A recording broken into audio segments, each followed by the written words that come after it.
معزز اکرام و تکریم، میرے معزز بزرگوں، بھائیوں اور دوستوں، السلام علیکم ورحمۃ اللہ وبرکاتہ۔ اللہ تعالی نے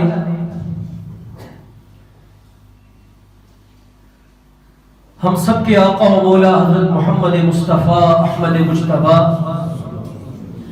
صلی اللہ علیہ وآلہ وسلم کو جو مقدس جماعت عطا فرمائی اسے صحابہ اکرام کہا جاتا ہے۔ صحابہ اکرام کے اندر دو طرح کے طبقے تھے،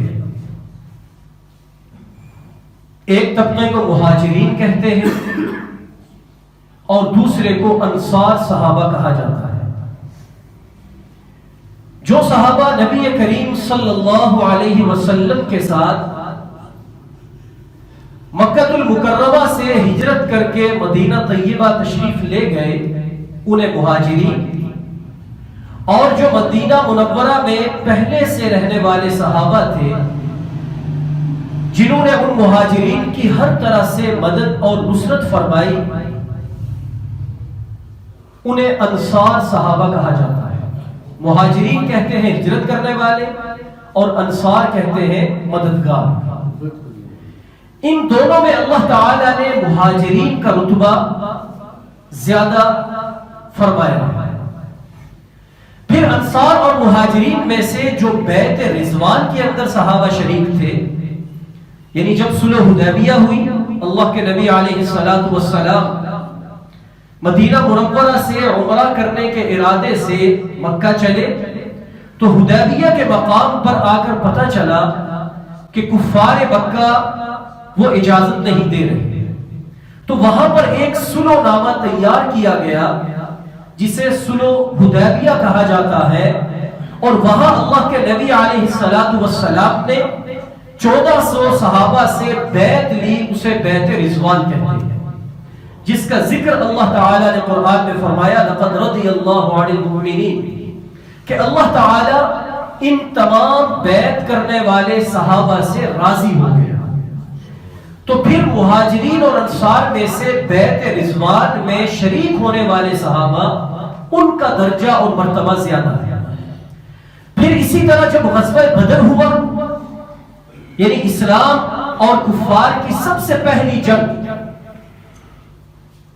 تو اس جنگ میں جن صحابہ نے شرکت فرمائی انہیں بدریین کہا جاتا ہے۔ ان کا مرتبہ اور درجہ اللہ تعالی نے بیعت رضوان میں شریک ہونے والوں سے بھی زیادہ بنایا۔ پھر بدریین میں سے اللہ کے نبی علیہ الصلوۃ والسلام کے 10 وہ خوش نصیب صحابہ ہیں جنہیں عشرہ مبشرہ کہا جاتا ہے، یعنی وہ 10 صحابہ جنہیں اللہ کے نبی علیہ الصلوۃ والسلام نے اسی دنیا میں اپنی زبان مبارک سے جنت کی خوشخبری سنائی کہ ابو بکر فی الجنہ، عمر فی الجنہ، عثمان فی الجنہ، علی فی الجنہ، طلحہ فی الجنہ، عبد فی الجنہ، عبید فی الجنہ، اور اسی طرح آپ علیہ الصلوۃ والسلام نے ان 10 خوش نصیب صحابہ کو جو جنت کی خوشخبری سنائی انہیں عشرہ مبشرہ کہا جاتا ہے۔ ان کا درجہ بدریین سے بھی زیادہ ہے۔ پھر ان 10 خوش نصیب صحابہ میں 4 اللہ کے نبی علیہ الصلوۃ والسلام کے وہ خلیفہ ہیں جنہیں اللہ کے نبی علیہ الصلوۃ والسلام نے اپنا یار قرار دیا، اور قرآن مجید میں اللہ تعالی نے فرمایا کہ وعد اللہ الذین آمنوا منکم وعملوا الصالحات لیستخلفنہم فی الارض، کہ اللہ تعالی نے آپ سے یہ وعدہ کیا ہے کہ آپ کو روئے زمین پر اللہ تعالی ضرور خلافت عطا کرے گا۔ تو اللہ کے نبی علیہ الصلوۃ والسلام نے اس آیت مبارکہ کی روشنی میں یہ ارشاد فرمایا کہ میرے بعد خلافت وہ 30 سال تک رہے گی۔ کتنے سال تک رہے گی؟ 30 سال تک، جس کو خلافت موعودہ یا خلافت راشدہ کہا جاتا ہے۔ جو ہم آپ اہل سنت سنی بھائی نعرہ لگاتے ہیں نا، خلافت راشدہ حق 4 یار، تو یہ خلافت راشدہ کا مطلب یہ ہے کہ وہ خلافت جو اللہ کے نبی علیہ السلام نے اپنی زبان اقدس سے ارشاد فرمایا کہ میرے بعد 30 سال تک رہیں گے.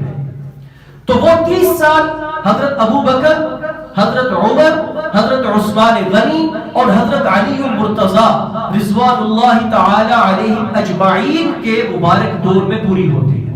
لہٰذا ان 4 صحابہ کو حق 4 یار، یعنی وہ صحابہ کہ جن 4 کی خلافت اللہ کے نبی نے برحق قرار دی، ان 4 کی خلافت کو کہا جاتا ہے. تو یہ 4 عشرہ مبشرہ میں سے بھی افضل ہے. اور پھر ان 4 میں اللہ کے نبی علیہ السلام کے ان 4 صحابہ میں سے جو سب سے افضل ہیں، انہیں اللہ تعالیٰ نے حضرت ابو بکر صدیق رضی اللہ تعالی عنہ کا نام دیا. یہ خلیفۃ المسلمین ہے، خلیفہ بلا فصل ہے، اور تمام مسلمانوں کے امام ہیں، اور اللہ کے نبی علیہ السلام کے یار غار ہیں، یار مزار ہیں. آپ علیہ السلام کے سفر کے، حضر کے ساتھی ہیں. بلکہ سب سے پہلے اللہ کے نبی علیہ السلام کی نبوت کا اقرار کرنے والے، آپ کے ہاتھ پہ کلمہ اسلام پڑھنے والے اگر کوئی ہے تو وہ جناب سیدنا ابو بکر صدیق ہے، کہ جنہوں نے اللہ کے نبی سے کوئی دلیل نہیں مانگی. جب انہیں پتا چلا کہ محمد بن عبداللہ جو ہے انہوں نے نبوت کا دعویٰ کیا ہے، آپ اس وقت ملک شام میں تھے. جب اللہ کے نبی علیہ السلام کو صفا پہ گئے اور پہلی نبوت کی دعوت دی، آپ شام میں تجارت کی غرض سے گئے تھے.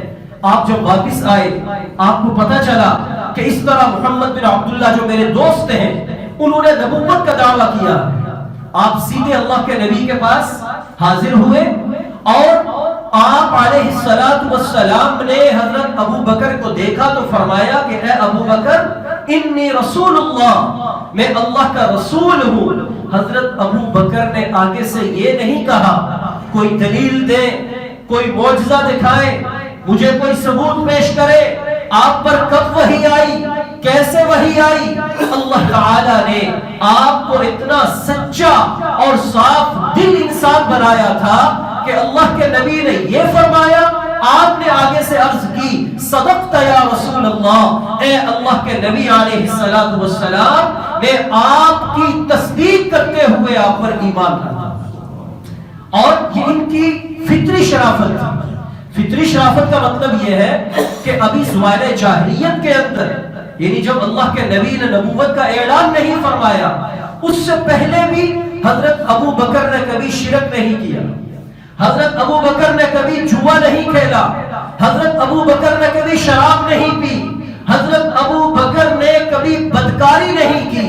تو یہ طبی طور پر شریف تھے اور اللہ کے نبی علیہ السلام کی نبوت پر بلا دلیل ایمان لانے والے تھے. اور پھر ایسا ساتھ دیا کہ اللہ کے نبی علیہ السلام نے فرمایا کہ میں نے دنیا کے اندر ہر ایک کا قرضہ اور بدلہ چکا دیا ہے، اتار دیا ہے، لیکن ابو بکر وہ انسان ہے کہ جس کا بدلہ آج تک دنیا میں محمد عربی نہیں اتار سکا. کل قیامت کے دن اللہ تعالیٰ انہیں خود بدلہ عطا فرمائے. تو میرے بھائیو، یہ مہینہ جو جمادی الثانی کا مہینہ ہے، اس کی 22 کو حضرت ابو بکر کا یوم ولادت ہے. تو کچھ عرصے سے اللہ کے نبی کے اس یار غار اور یار مزار، اور پھر قیامت کے دن بھی اللہ کے نبی علیہ السلام نے فرمایا کہ قیامت کے دن جب میں اپنی قبر سے اٹھوں گا تو اللہ تعالیٰ نے میرے 2 وزیر بنائے ہیں، ایک میرے دائیں طرف ہوگا، ایک میرے بائیں طرف ہوگا. دائیں طرف والے کا نام ابو بکر صدیق ہے اور بائیں طرف والے کا نام عمر فاروق ہے. صرف یہی نہیں بلکہ فرمایا کہ جب مجھے اللہ تعالیٰ حوض کوثر عطا کریں گے اور میں اپنی امت کو پلاؤں گا تو اس وقت حوض پر جو میرا ساتھ دینے والے ہوں گے وہ ابو بکر اور عمر ہوں گے. اور اللہ کے نبی علیہ السلام نے جنہیں صدیق کا لقب عطا کیا، کہ آپ سچے ہیں، بلکہ سارے صحابہ سچے ہیں۔ آپ کو صدیق اکبر کا لقب دیا گیا کہ آپ سچوں کے سردار ہیں، سب سے بڑے سچے ہیں۔ قرآن نے سورۃ اللیل کی پوری سورت ان کی تعریف میں نازل فرمائی۔ اللہ کے قرآن نے انہیں آپ کا ساتھی قرار دیا۔ ابھی میں مسجد میں آیا تو باہر چند ساتھیوں نے کہا کہ جمعہ 1:45 ہو جانا چاہیے، تو انشاءاللہ العزیز آئندہ بھی پوری کوشش ہوگی کہ 1:45 ہم جمعہ ادا کر لیں، تو تمام احباب سنت ادا فرما لیں تاکہ جمعہ کی نماز ادا کی جائے۔